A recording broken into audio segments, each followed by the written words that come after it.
Ladies, gentlemen, warriors of questionable judgment and even more questionable alliances,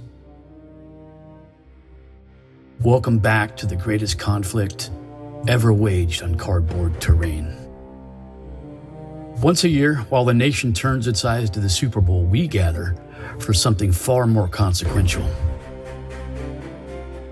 Empires will rise, friendships will fracture, and someone will inevitably claim they were just one troop short of global domination. Yes, my friends, it is time once again for Superpowers Sunday.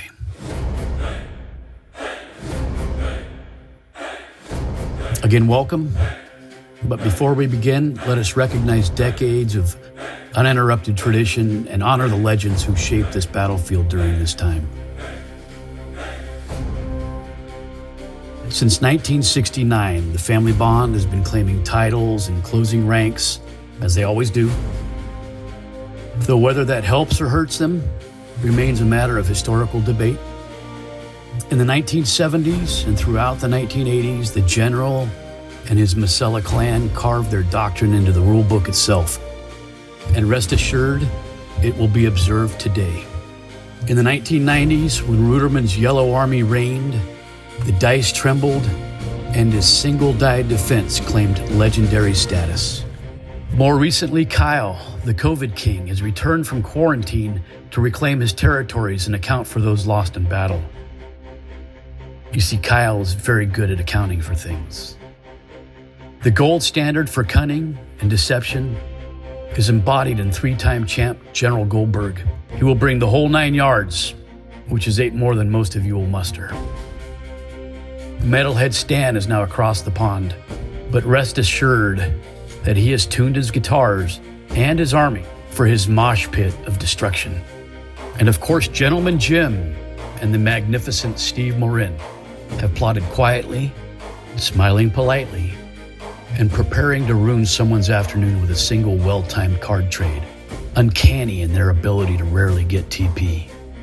Other champions are here that can and will be at your throat in a heartbeat. Know this. I speak of the Tate clan and, of course, James Smith. Finally, there are others among us that have earned the respect of us all and are clearly capable of seizing the title on this fine day.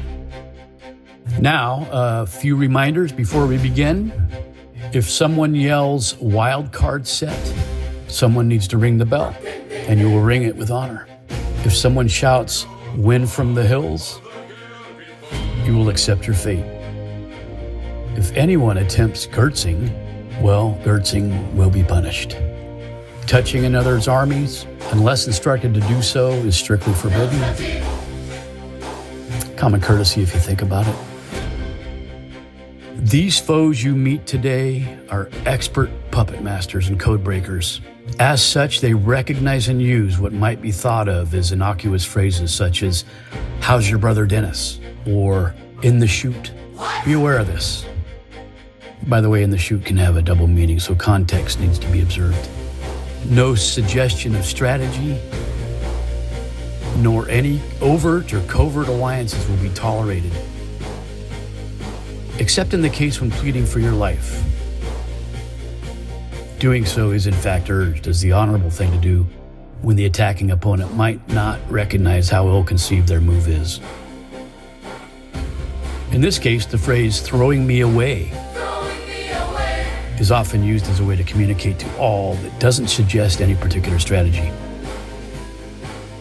Oh, and on that point, personal attacks on character or intelligence is not tolerated, but what they are doing in the context of the game is allowed.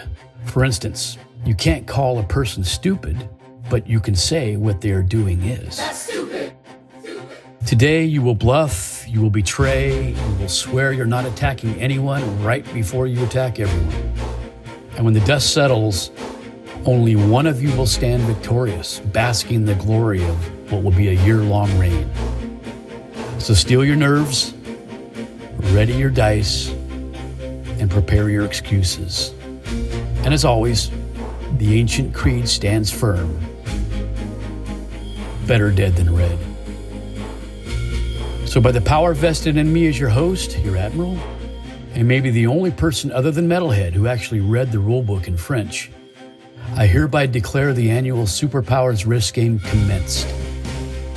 May your rolls be high, your alliances exposed, and your downfall spectacular.